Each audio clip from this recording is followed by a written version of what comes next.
Assalamu alaikum. Welcome to Malhama and the Mahdi.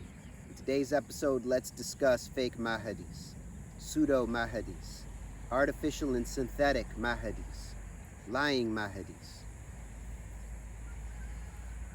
I'm quite concerned right now as we move into Hajj season that the Muslimin are primed to fall for the okie doke, to fall for the trickery and the trap and entrapment.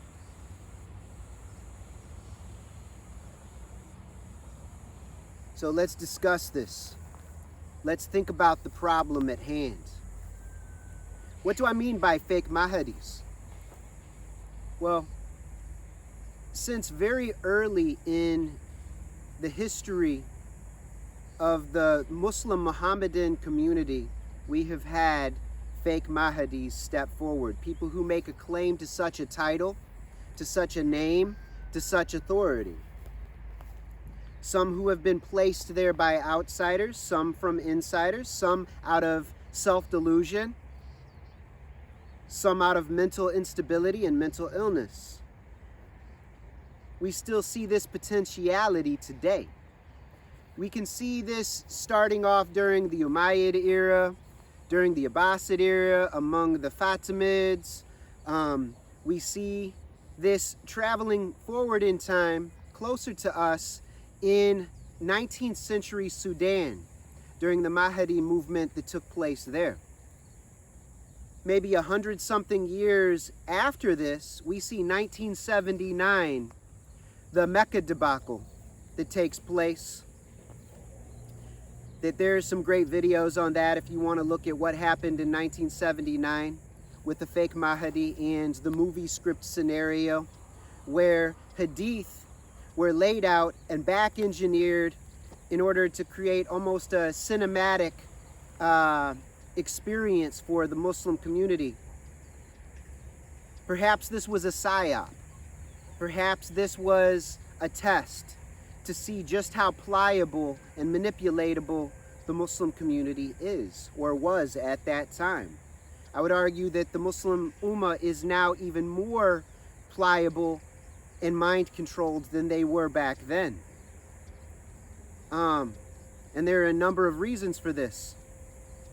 One of those reasons is about 500 million people or thereabouts who have toxified their bloodstreams and taken gene edits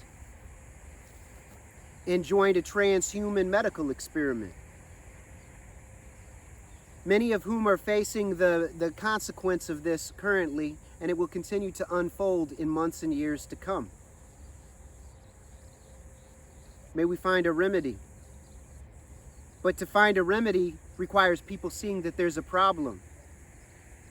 Most don't even see the problem. Most have been misled, misinformed. Some have even suffered the consequence and have not utilized their platforms in order to ensure that people maintain their bodily genetic integrity, their health, and their well-being. This shows an utter disdain for the Muslimin, an utter disrespect for our humanity and our Adamic reality.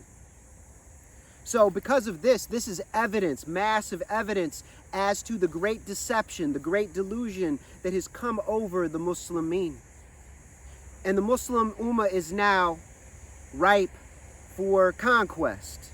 The Muslim community is already colonized, not just externally, but internally, bodily, genetically, emotionally, intellectually.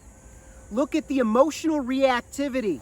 Outsiders need only push certain buttons and they know that they will get a very specific series of reactions from the Muslims, guaranteed every time. Picket signs, protests, violent reactivity, violent words, cursing. People ready to behave in very unhealthy manners that will have a negative impact on the Ummah worldwide. Leaders calling for ugly, disgusting, violent action. People not thinking wisely. People not thinking systematically. People not thinking tactically and strategically. Not recognizing the enemy all around and within. The wolves in the midst of the sheep. The people who have been lulled to sleep. So I'm very concerned about this scenario as we move into Hajj season, the time of predicted emergence of the Imam Mahdi. This would not take much in order to manufacture a scenario whereby a huge proportion of the Muslim Ummah would fall into the trap and walk into hellfire. May we be preserved such a horrific fate. So let's think about this problem a little bit more. I wanted to suggest that the reason that we have fallen for this is because the Muslim Ummah, we are called to be the people of Iqra, read. We are to read the outer signs and the inner signs. Our leaders are always to take the complex and sophisticated and simplify it and make it adaptable, accessible, to make it flexible and not burdensome, to not create debt systems because they are not to be bankers, they are not to be usurers. They are not to show disdain and disrespect for our people, for our humanity. Instead, we have been misled. We have been misfed. We have been misinformed. We are now malnourished and in an impoverished state, subliterate and illiterate to the spiritual signs all around and within us, unable to read the breath and the body sensations, unable to read the process of thinking, unable to read our emotional status and to study our reactivity and in a reflective manner to be able to systematically problem solve in a prophetic way. Because of this lack of ability, this inability to read the outer and the inner signs, we are now falling into tremendous deception, tremendous entrapment. We have been infiltrated.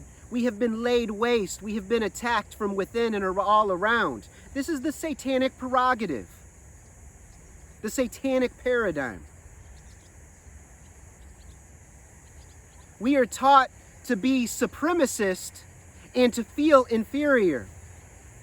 We are taught to be slaves to authorities and to give them authority that they do not deserve in the least, that they have not earned, that they have not been born into. They claim to be born into it. This is wrong. It's wrong-headed, wrong-hearted. As Muslimin, we are to be slaves only to the truth. Truth most high. Not to Zeus, not to any priesthood. We need no intermediary between us and the truth.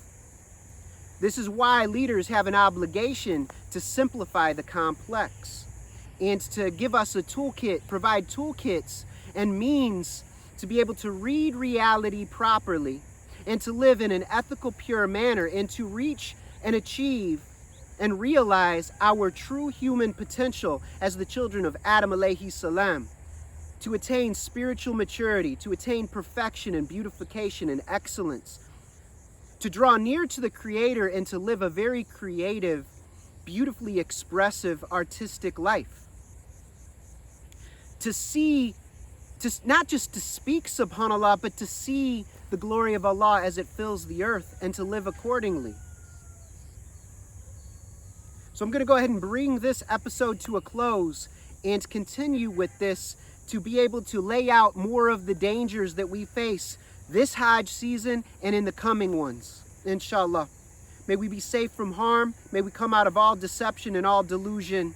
May we go into the deepest sajda and arise rectified, readied and made whole.